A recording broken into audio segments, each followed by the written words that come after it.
You've been told that opening up makes you brave, that if you pull your chest wide, spill the hard truths, and let everyone see your wounds, the world will finally give you care, respect, and love. You're convinced the missing piece is more vulnerability, more sharing, more confession. But here's the part you don't want to hear. Vulnerability without backbone is manipulation. It's an unconscious bid for caretaking that teaches people, quietly and over time, to stop trusting you. That warm feeling you chase after you pour it all out, that rush is not respect. That is relief. There's a difference, and it's costing you. You believe that if you say it all, the fears, the mess, the failures, someone will step in and hold you. You think honesty will buy you protection. And in the beginning, it seems to work. The first time you crack open, the room softens. People lean in. They nod, they touch your shoulder, they speak gently. Your nervous system grabs that moment like a starving man reaches for bread. It feels like dignity. It feels like arrival.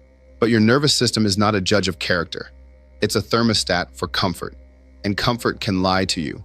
Comfort is expensive. That first hit of relief conditions you. You start to believe the confession itself is the act of courage. You start using disclosure like a key to open other people's doors. You call it transparency, but what you're really saying is, please take this for me, please manage me, please tell me I'm still good. And they do at first because decent people want to help. They like being kind. They like being useful. But underneath the kindness sits a contract you never say out loud. The contract says, my pain buys your caretaking, and your caretaking keeps me safe.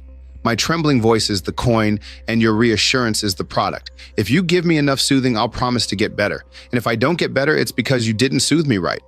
You didn't understand me enough. You didn't say it the way I needed. The contract is quiet, but it runs the show. It gives your pain a job description, control outcomes, secure approval, reduce risk without effort. Fear becomes intelligent when it learns to speak your language. It says the right things about healing and growth, then uses them to avoid the very actions that would change your life. This is the root problem. You outsource containment. You ask people to hold what you refuse to carry. You make your storm someone else's weather report. You vent without a plan. You cry without a next move. You unload without lifting. And whether you know it or not, you are putting your weight on their spine. You call it being seen.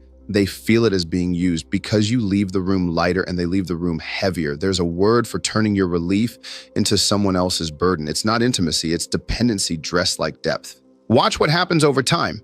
Your openness stops at ownership and asks others to pick up where your will should begin. You confess, they manage. You break, they stabilize. You panic, they talk you down. Your honesty becomes a loop that never pays rent. And loops that never pay rent get evicted. People get tired. They won't yell. They'll just quietly step back because every conversation with you ends in labor. Their affection becomes a shift you put them on, and they start to notice you share like a man auditioning for nurses, not building a life with equals. Respect drains fast in that environment. Trust thins. Your confessions, once met with warmth, now trigger a subtle eye roll. They comply with your neediness, but it's laced with quiet resentment. They nod but avoid you. They text less. They stop volunteering to check in. They learn to keep distance because being close to you means getting pulled into a job they didn't apply for. And you, confused, will tell yourself a story. People can't handle my truth. No, they can handle truth. They can't handle being forced to parent a man who refuses to carry his load. And here's the most painful part. When someone finally stops soothing you, you get angry. Rage mixes with shame. That flash of fury reveals your real intention, because if you were sharing to connect, the lack of caretaking would hurt, but it wouldn't enrage you. The anger shows your playbook. You weren't sharing, you were steering. You weren't opening up, you were running a quiet deal. I give pain, you give rescue. When rescue stops, you feel betrayed. That's not transparency, that's control with a soft voice. I'm not saying don't tell the truth. I'm saying stop using truth like a shield against responsibility. You think courage is vulnerability. It isn't. Courage is vulnerability multiplied by action. You don't become confident by thinking. You become confident by surviving reality. Everyone can cry. Not everyone can cry and then make the call, send the email, hit the gym, apologize in full, and fix the thing they broke. Your feelings aren't the problem. Your refusal to bind them to decisive movement is. Here's the pivot. Vulnerability isn't honesty until it's paired with self-responsibility. Tell the truth, then carry it. Don't weaponize your emotions. Don't put an invoice at the end of your confession. If you share, make it cost you something in action. Put skin in the game. Admit your fear and then step forward. Admit your mistake and then repair it. Admit your doubt and then keep the promise you made while you were calm. Make your vulnerability a down payment, not a debt transfer. You say you want respect. Respect is the interest paid on self-responsibility. It accrues when you do the hard thing while your hands shake. It accrues when you show your underbelly, then move like a man who owns his decisions. The right people won't respect you because you bleed in front of them. They respect you because you stop the bleeding, stitch the cut, and walk back into the arena. Men don't admire catharsis. They admire containment. Containment doesn't mean silence. It means you carry your weight while you speak your truth. So what does this look like in practice? It looks like stating what's real, naming your part, outlining your next move, and asking for support you don't require to proceed. Clean, direct, no auditions, no begging, no please fix me. Example. I've been dropping the ball. That's on me. I don't like the man I've been this month. I'm cutting the distractions and getting up at 6. I'll send you the plan tonight. If you want to hold me accountable, great, but I'm doing it either way. That's vulnerability with backbone. It doesn't demand, it declares. It doesn't ask to be rescued. It invites partnership while proving you can swim. Pay attention to the order.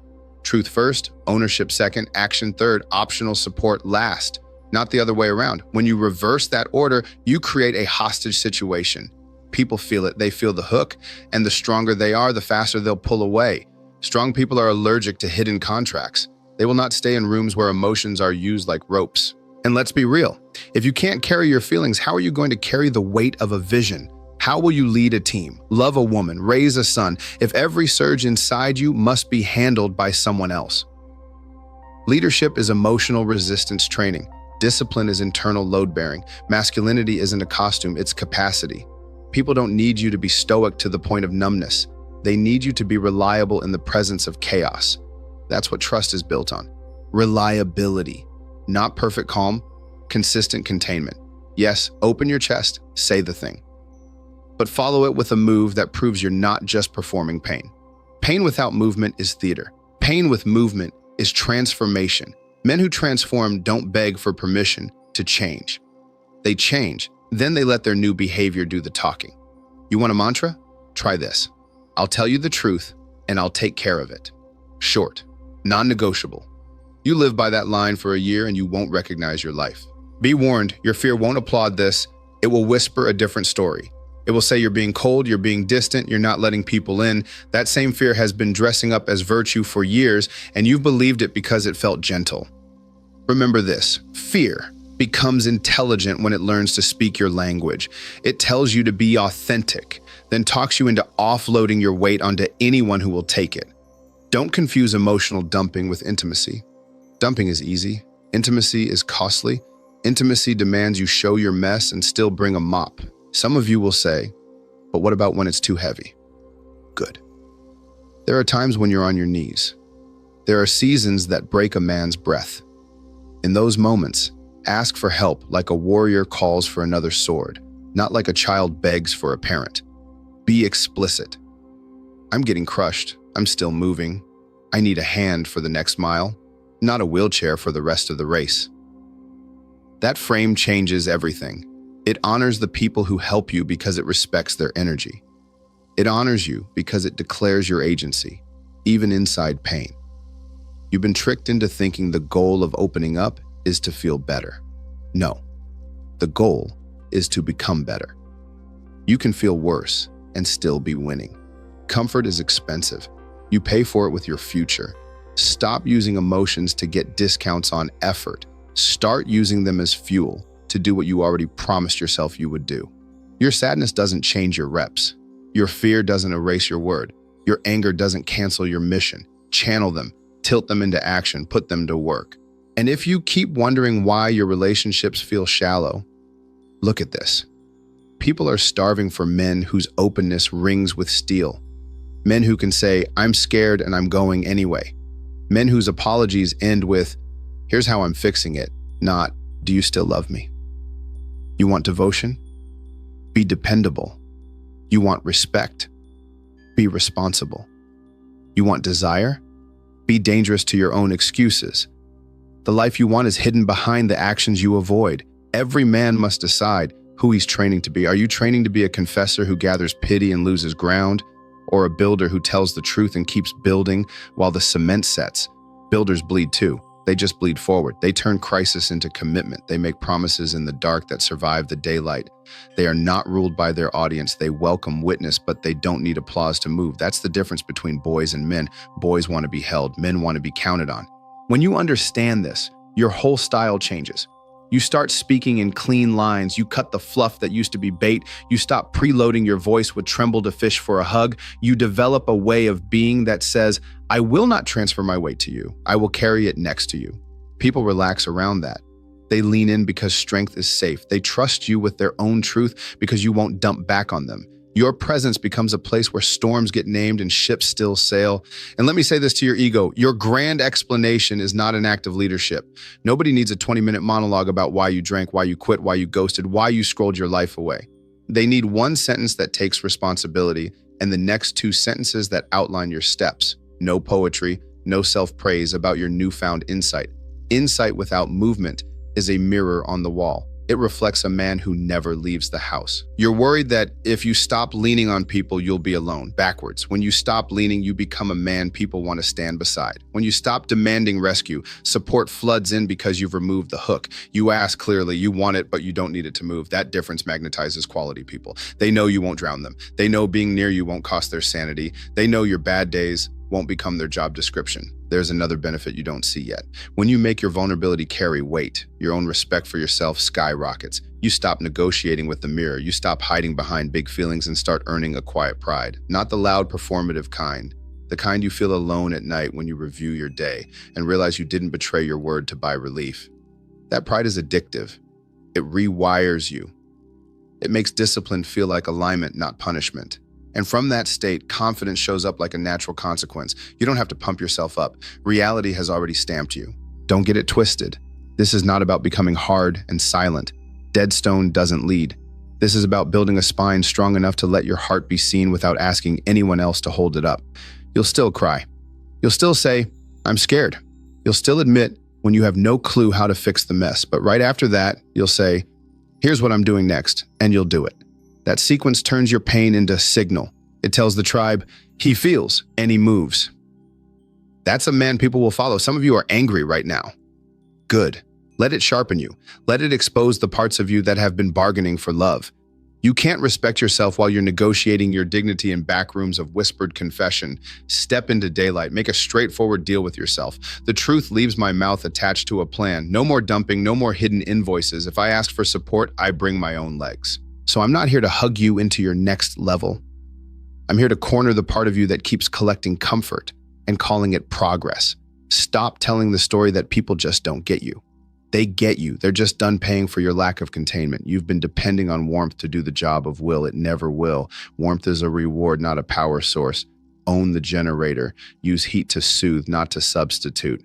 Here's the sharpened edge you can carry out of this. Before you open your mouth about your pain, decide on an action that makes your words expensive. Pay for your truth with movement. If it's a relationship you've damaged, repair it. If it's a habit that's choking you, cut it today, not after one more binge. If it's a fear that's kept you small, step into the room that fear guards and refuse to leave until you have something to show. You don't have to solve your whole life by midnight, but you must pay in action immediately, every time.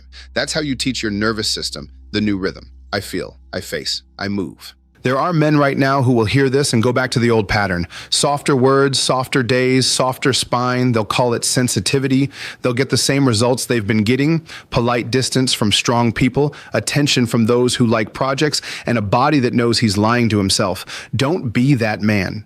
Be the one who decides that honesty tied to movement is his new religion. Be the one who values the respect of his future self more than the pity of the room. Be the one who refuses to outsource his weather to anyone else's sky. It's simple, not easy. That's why it matters. The market is flooded with men who want to be understood. It is starved for men who can be counted on. Discipline yourself to speak like someone who will be counted on. Strip the drama. Say the truth. Name your fault. State your move. Ask for support you don't require, then act. Keep acting. Let your new pattern be louder than your old pain. Fear will put on a new costume every week, but it's still fear. Don't let it write your lines. Deliver your own. One day soon, Someone will look at you and say, when you share, I trust you more. Not because you're perfect, but because your words come with weight. They'll know your feelings won't demand rescue. They announce resolve. That is power. Not flashing, not loud, stable, assertive. Calm like a loaded spring, not empty like a drained battery. If you want to test for whether you're on track, this is it. After you speak, do people breathe easier? Do they know what you'll do next? Does your presence remove confusion? If yes, keep going. If no, tighten the bolts. This is the last thing I'll give you before you walk. Stop asking life to get lighter. Get stronger. You've already tried the other way. You've already begged softness from the world and watched your edges round off into nothing. The world is not going to rearrange itself for your comfort. So build capacity. Let people see your heart, but let them also see your spine. The blend is what changes everything. When you feel that mix inside you, open chest, squared shoulders, you'll finally understand what real vulnerability is. Not a trick, not a trap, a declaration. Now move. Pick one conversation you've been avoiding, speak today, make it clean. Truth, ownership, action, optional support, then move again and again. Don't look for applause. You'll know it's working when you don't need it. This is the fork in the road. On one side is the man who uses confession to rent connection. On the other is the man who forges respect by carrying what he reveals. Choose, not tomorrow, now. You don't need a perfect plan to start. You need a spine. Take your feelings, add your will, and step. The life you want is hidden behind the actions you avoid. Stop asking permission to become who you know you are. Tell the truth and carry it. And keep carrying it until your name means dependable in the hearts of the people around you and in the mirror that waits for you at night.